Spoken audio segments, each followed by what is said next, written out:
Audio Jungle.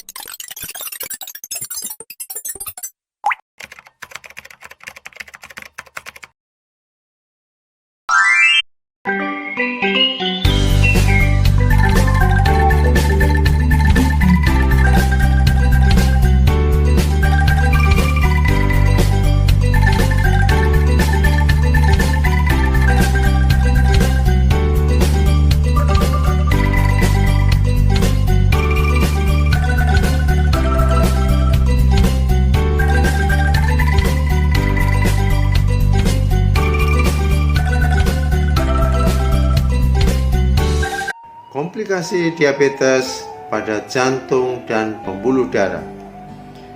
Penyandang diabetes lebih mudah terkena penyakit jantung koroner, yaitu penyakit jantung yang disebabkan karena penyempitan dan penyumbatan pembuluh darah koroner. Pembuluh darah koroner adalah pembuluh darah yang mengalirkan pasokan darah ke otot-otot jantung. Jika pembuluh darah koroner ini menyempit dan bahkan tersumbat, otot-otot jantung akan kekurangan darah yang mengangkut oksigen. Otot jantung menjadi lemah atau sebagian otot jantung akan mengalami kematian jaringan. Keadaan inilah yang disebut serangan jantung.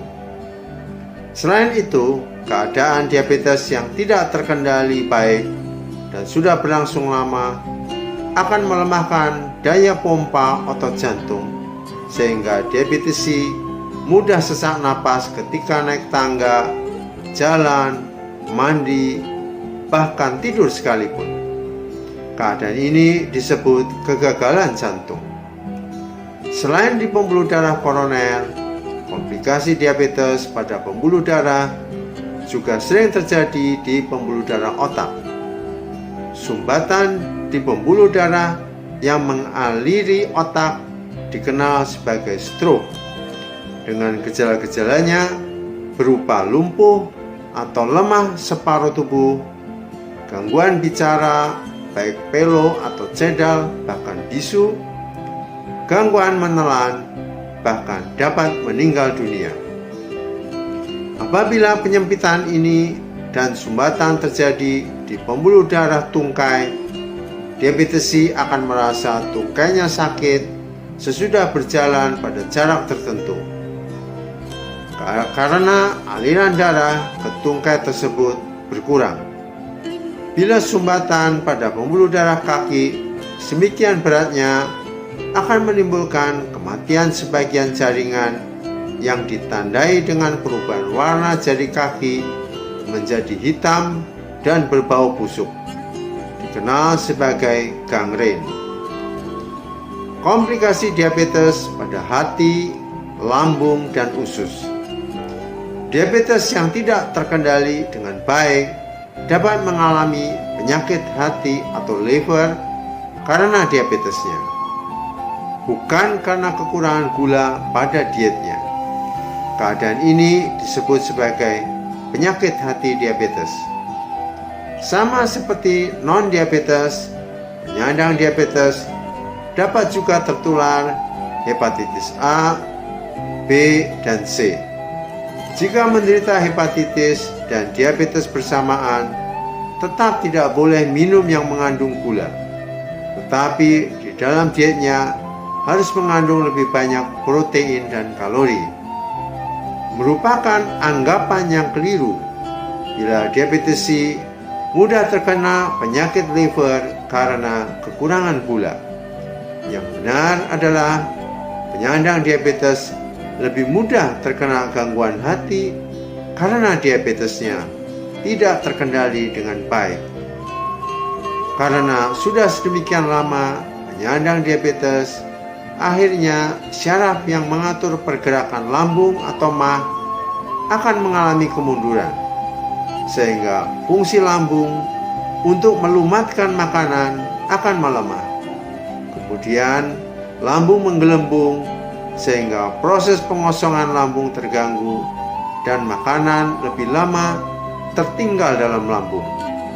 Keadaan tersebut akan menimbulkan keluhan mual, cepat kenyang, kembung, banyak bersendawa, nyeri ulu hati, makanan terasa terhenti di dada atau sulit menelan. Gangguan pada usus yang sering dialami oleh diabetes adalah sulit buang air besar sekali dalam 2-3 hari. Kotorannya keras seperti kotoran kambing. Semua ini adalah akibat komplikasi diabetes pada syaraf yang mengatur pergerakan usus. Tetapi sebaliknya, kadang-kadang diabetes juga dapat mengalami mencret atau diare 4-5 kali sehari. Kotorannya mengandung banyak air, tanpa mules, dan seringnya timbul pada malam hari. Keadaan ini juga akibat penyulit diabetes pada syaraf usus. Komplikasi diabetes pada ginjal dan kantong kemih. Apabila dibandingkan dengan ginjal orang yang tidak menyandang diabetes, ginjal diabetes lebih mudah mengalami gangguan fungsi. Keadaan tersebut disebabkan karena tinggi dan lamanya gula darah yang tidak terkendali serta tekanan darah tinggi, sehingga terjadilah penyempitan pembuluh darah kecil di dalam ginjal dan ditemukan adanya zat putih telur atau protein atau mikroalbumin dalam air kencing. Penurunan fungsi ginjal yang paling berat ditandai dengan kelemahan, pucat, mual dan muntah, bau napas seperti air kencing, bengkak-bengkak, sesak napas, kesadaran menurun, dan bahkan kejang-kejang. Penyandang diabetes lebih mudah mengidap batu ginjal dibanding mereka yang non-diabetes. Keadaan ini timbul karena faktor infeksi saluran kemih yang memang lebih sering terjadi pada diabetes yang tidak terkendali dengan baik. Kandung kemih diabetes lebih mudah mengalami infeksi yang berulang. Selain itu, syaraf yang mengendalikan otot-otot kantong kemih sering terganggu, sehingga otot-otot kandung kemih jadi lemah, kandung kemih akan menggelembung, tidak dapat buang air kecil atau kencing spontan, air kemih tertahan dalam kandung kencing. Sebaliknya, bila kontrol antar syaraf terganggu, diabetes akan mengalami kesulitan menahan kencing. Air kencing keluar dengan sendirinya atau ngompol.